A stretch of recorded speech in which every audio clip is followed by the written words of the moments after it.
ده الجزء الرابع اللي هنتكلم فيه عن الكونديشنال فورماتنج ويز فورمولا او استخدام المعادلات في التنسيق الشرطي.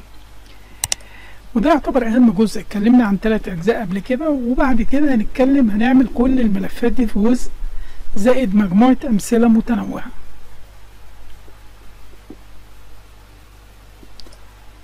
على طول هنتكلم في المثال اللي قدامنا ده. دي مجموعة من الارقام، واحنا عايزين هنكلير الفورمات اللي فيها اللي معمولة بكلير فورمات.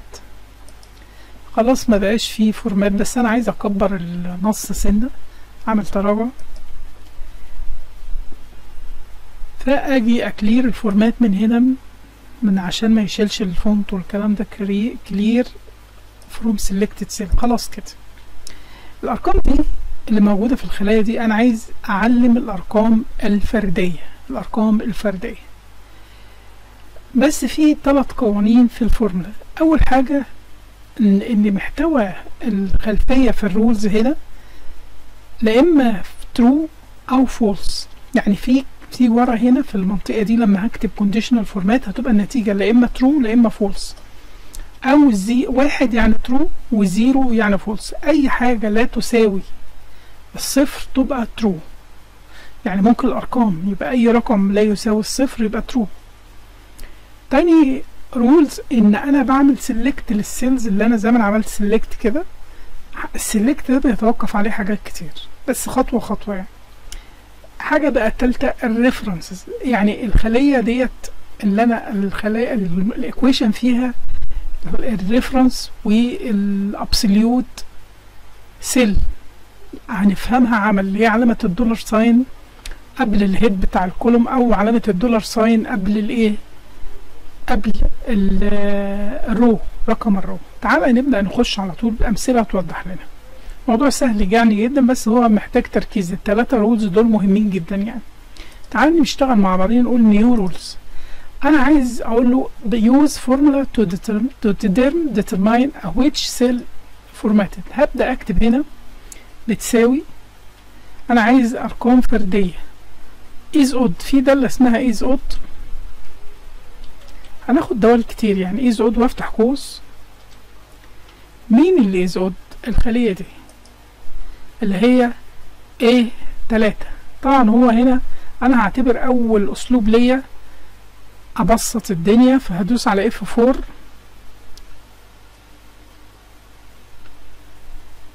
فهتبقى خلية يعني نسبية A3.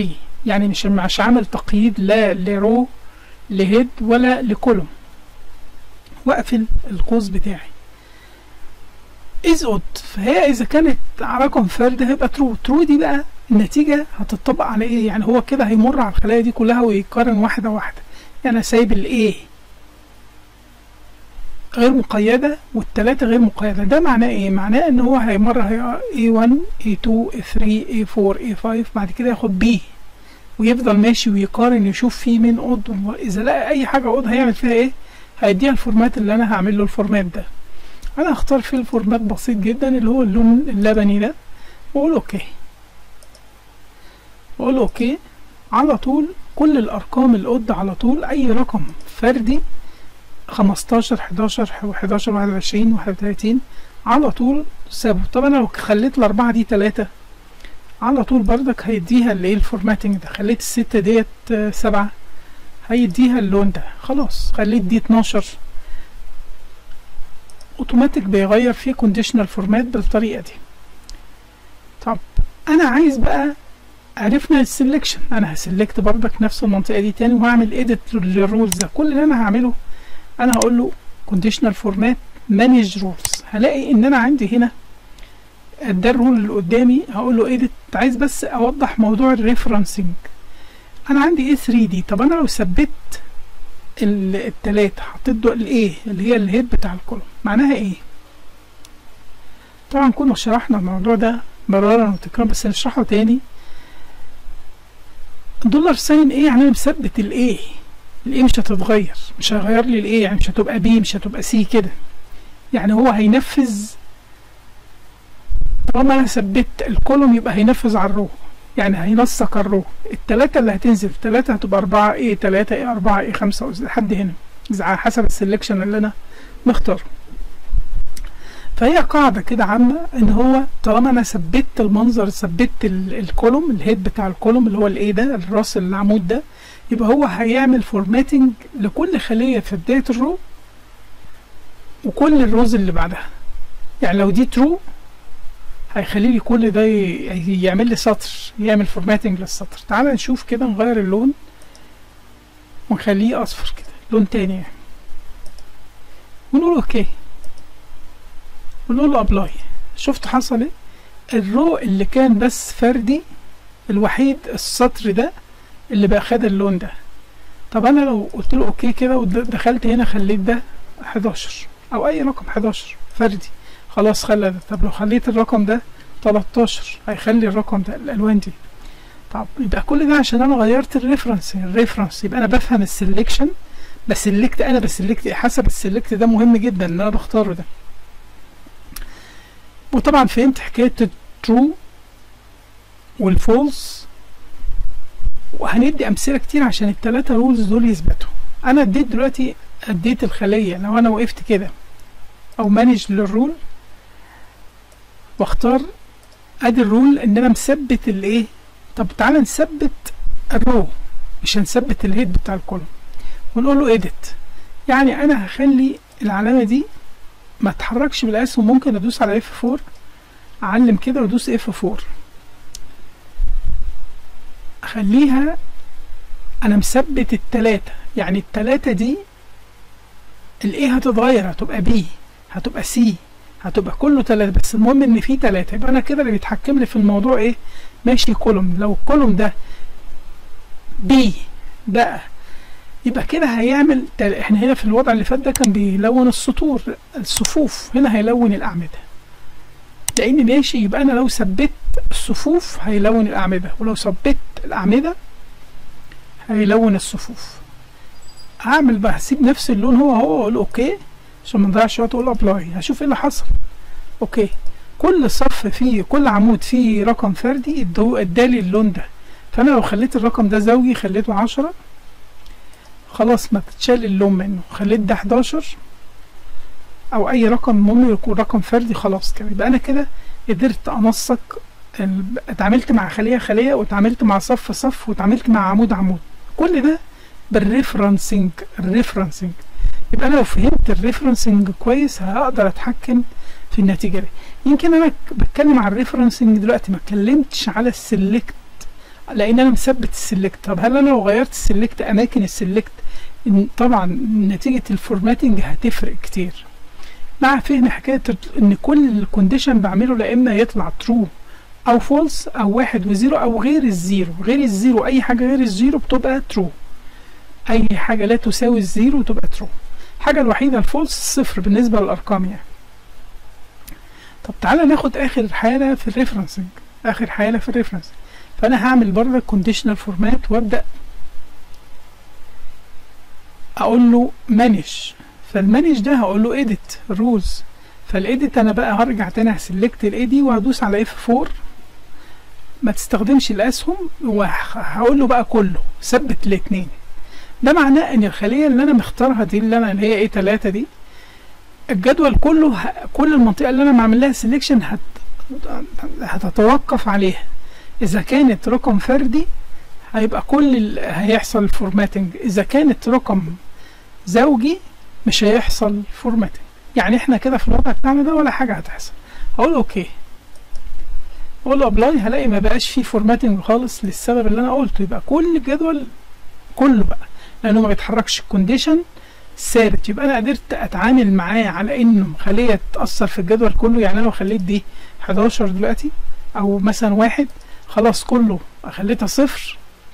في مثلا هنا انا مثال هنا عامله ان هو، بس مش هشرحه دلوقتي لسبب ممكن اشرحه في الملف المجمع.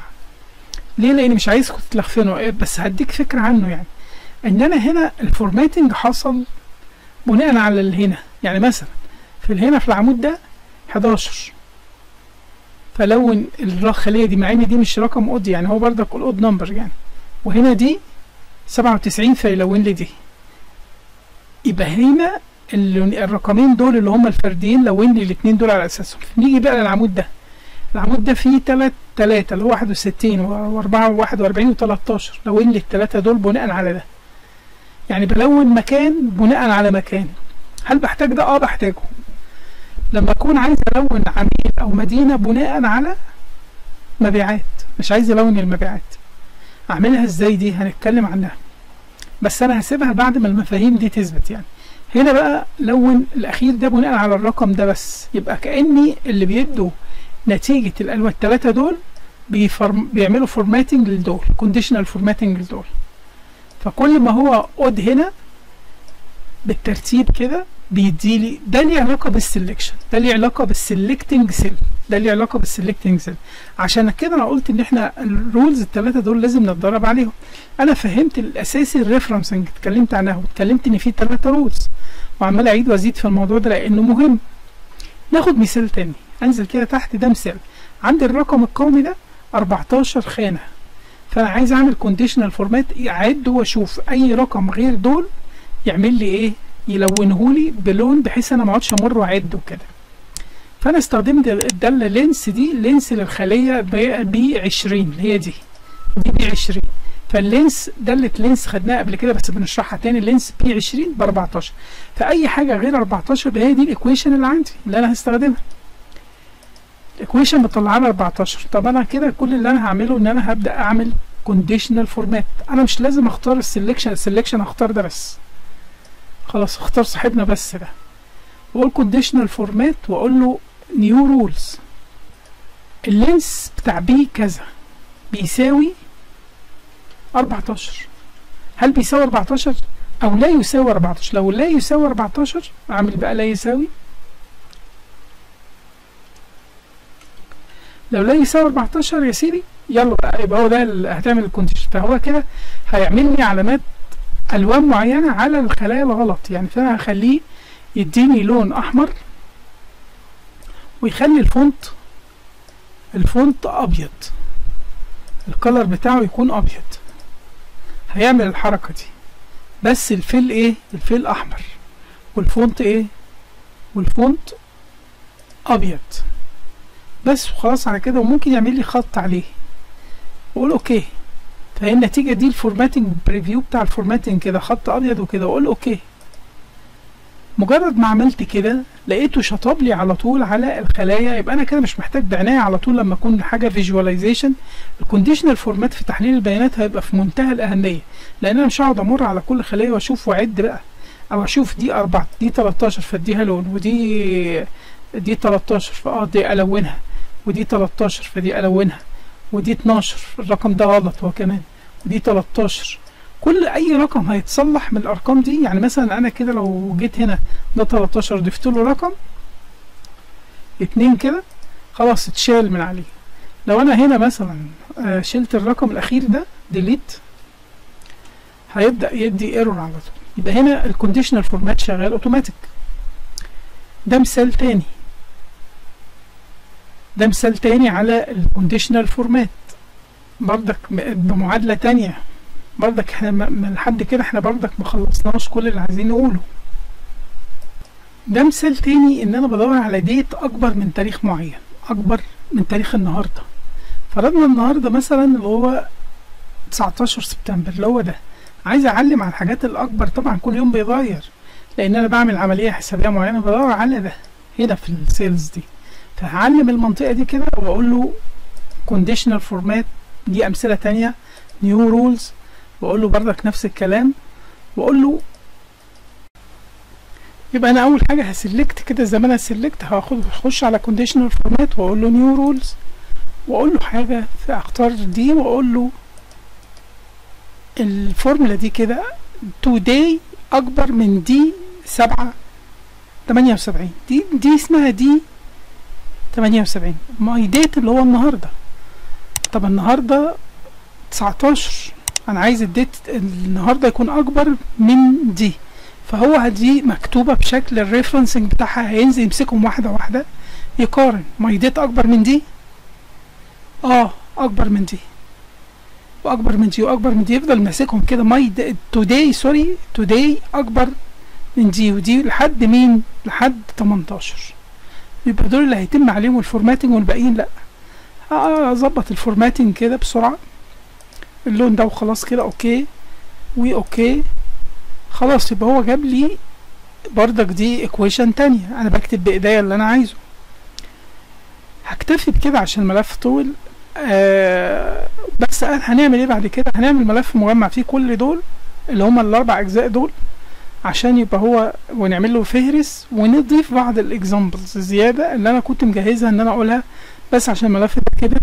فانا كده كأن الكونديشنال فورماتنج خدت، او الكونديشنال فورماتنج خدت مننا 5 ملفات، الاربعه دول والخامس اللي هو فيه كل الحاجات وفي فهرس تقدر تتنقل للجزء الاخير اللي فيه اكزامبلز، عشان لو بعض الناس عايزه تاخد الموضوع كشرح كامل يبقى عندهم ملف واحد مجمع، ما يقعدوش يلفوا ورا الملفات. شكرا، سلام.